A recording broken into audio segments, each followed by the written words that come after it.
Okay, we're back with the radiator out of that 73 Paystar with that small cam Cummins in it. Took the old block off plate that was on that.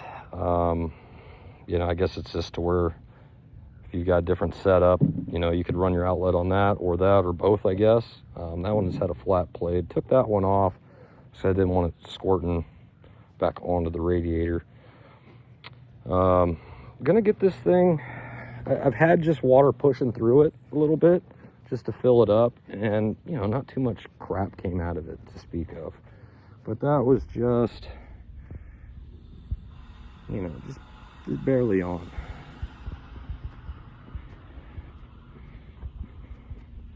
It's gonna take a second to flow here, even though I had it primed. Okay, there we go. So those are just bubbles, maybe a little bit of debris. Yeah, a little bit of debris is coming out. That side's got what looks like a little bit of oil. It's probably from the little bit of looby-dooby I put on that hose I tried a different radiator hose. This wasn't big enough, but had a little lube in there. It's probably just leaching out. Oh man. Okay, well, I want to set you up next to it. Yeah, let me set you up.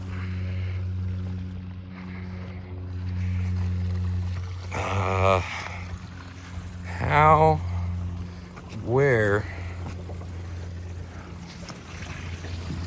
Nah, I don't like that one.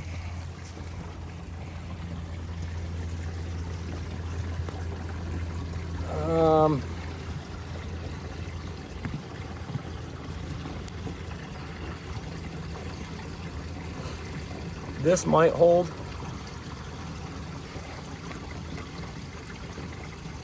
Might get a little wet. Oh!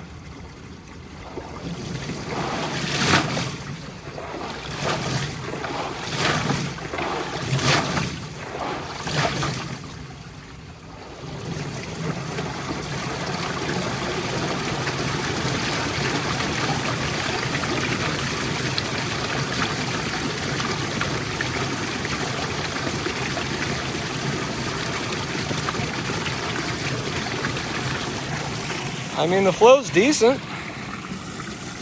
A little bit of junk came out, looked like, but it cleared right back up. And you got decent pressure on it.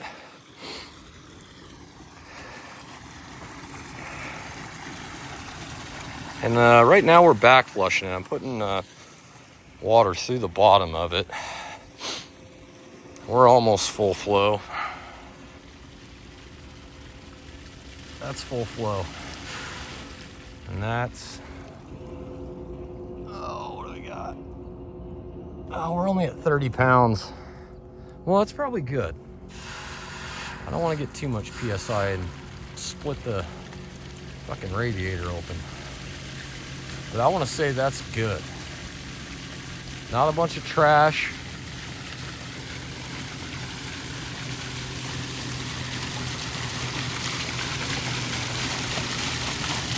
It's not buckling. I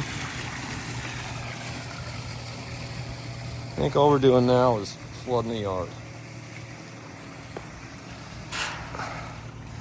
All right, so now that we've got it kind of the preliminary flush out of it, I'm gonna empty this thing out and take it home, get some hot water filled up in here, let that kind of run through, and then put a bunch of diluted TSP in it and let it soak for a while, and then blast that back out and see if we get any more.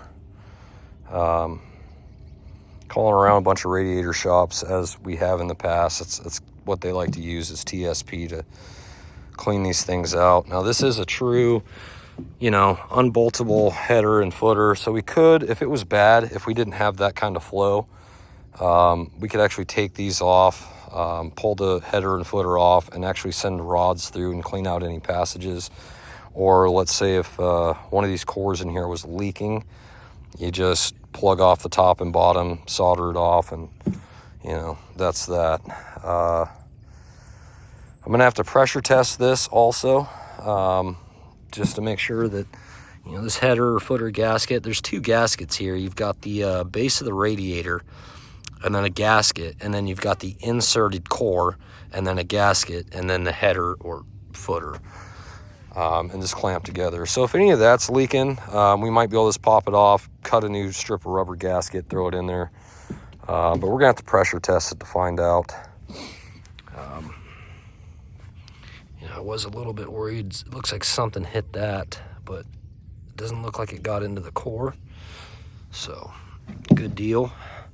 Bunch of little rocks and stuff just kind of stuck in here. We got a lot of that blown out. Bunch of these little creased over fins. They're not too bad. We could straighten those out. But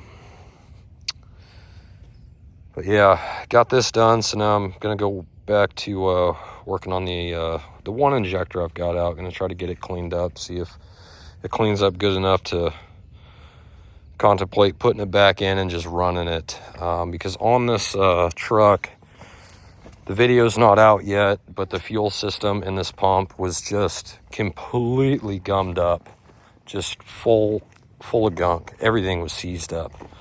I don't know how it ever ran. Anyway, the injectors, I'm sure, are going to be the exact same way, just froze in their position. So running, you know, fuel systems cleaner or something through the system, if you can't get fuel to get into the injector, it's not going to free any of that up. So I'm going to pull them apart, clean them up, put them back in. And we're doing that because if we were to get new injectors now, throw them in, yeah, the pump's going to be clean, line's clean, clean fuel in the tank. But the passages in the head, however the fuel gets from the pump to the injectors, all those cavities are going to be full of the same shit. I don't want that stuff to dislodge, get into the new nozzles, clog those up, and have to do this again anyway. So we're going to clean up the old ones, throw them back in, run it.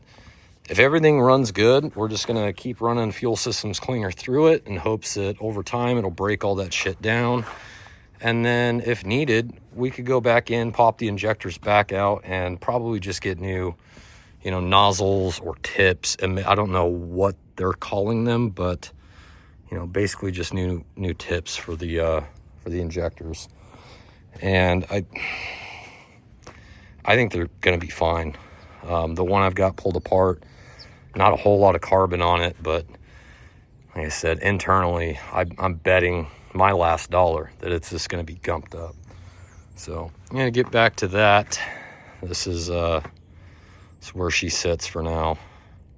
Gonna have to probably get my easy up and some tarps out. We're gonna get some weather here at the end of the week, but for now she's all right. We'll be back.